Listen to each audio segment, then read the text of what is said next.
परमपूज्य श्री लक्ष्मीकांत महाराज यांचे चरित्रामृत. अध्याय 21.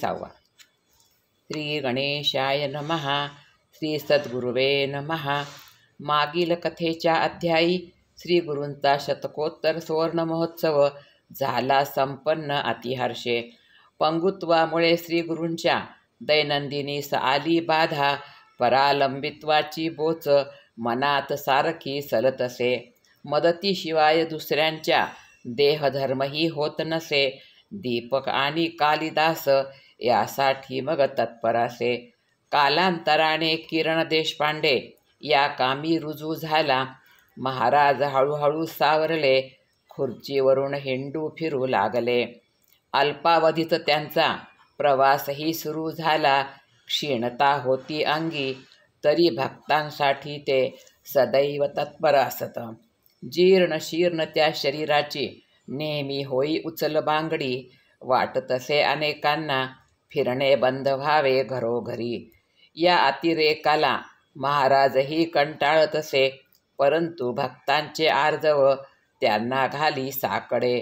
शेवटी केला निश्चय, माझ्या जाण्यामुळे जर होत असे कुणाचे कल्याण, तर मग हा देह पडेपर्यंत इच्छा त्यांची पुरवीन मी.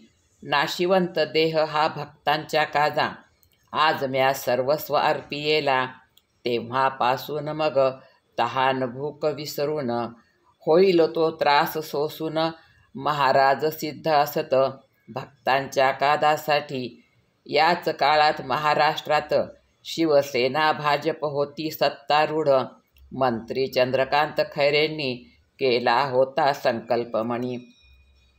जोवर महाराजांचे चरण नाही लागणार या बंगल्यास, तोवर त्या बंगल्यात नाही मी प्रवेशणार.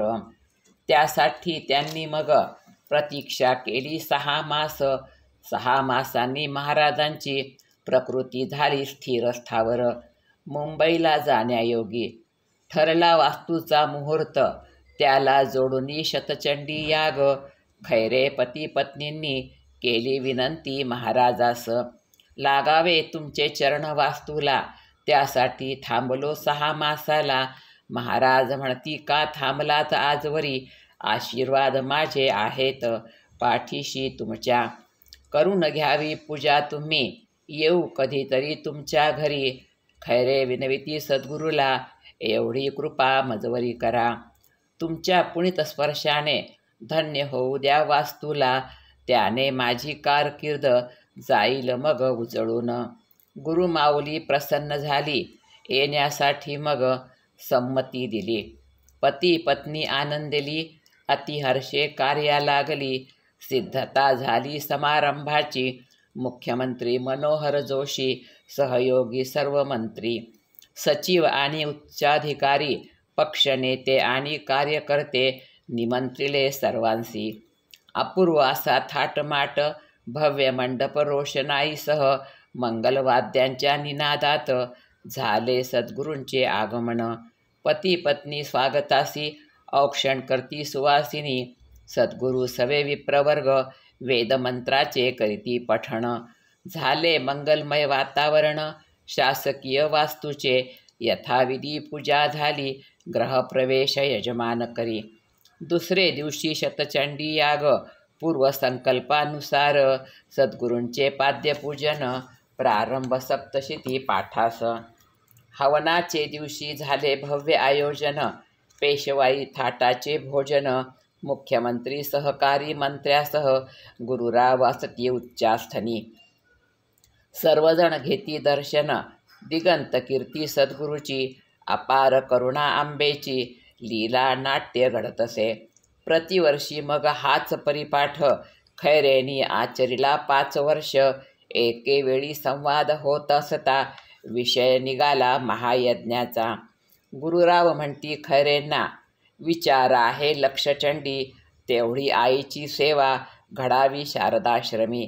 स्वातंत्र्यप्राप्तीनंतर झाला होता एकदा हा याग. तदनंतर नाही ऐकण्यात झाला असेल दुजा तो. याने होईल जनकल्याण. विश्वशांती ही लाभेल. राष्ट्रोद्धार आणि राष्ट्रसुरक्षा या यागाने लाभताती. त्यासाठी हा प्रपंच करावासं वाटतो. असेल इच्छा आईची, करून घेईल ती सर्व काही.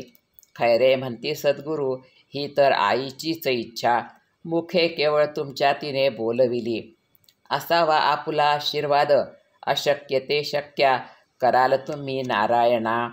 तेव्हापासून मग वेध लागले लक्षचंडीचे. हळूहळू ही वार्ता कर्णोपकरणी पोचली. मिळू लागला उदंड प्रतिसाद.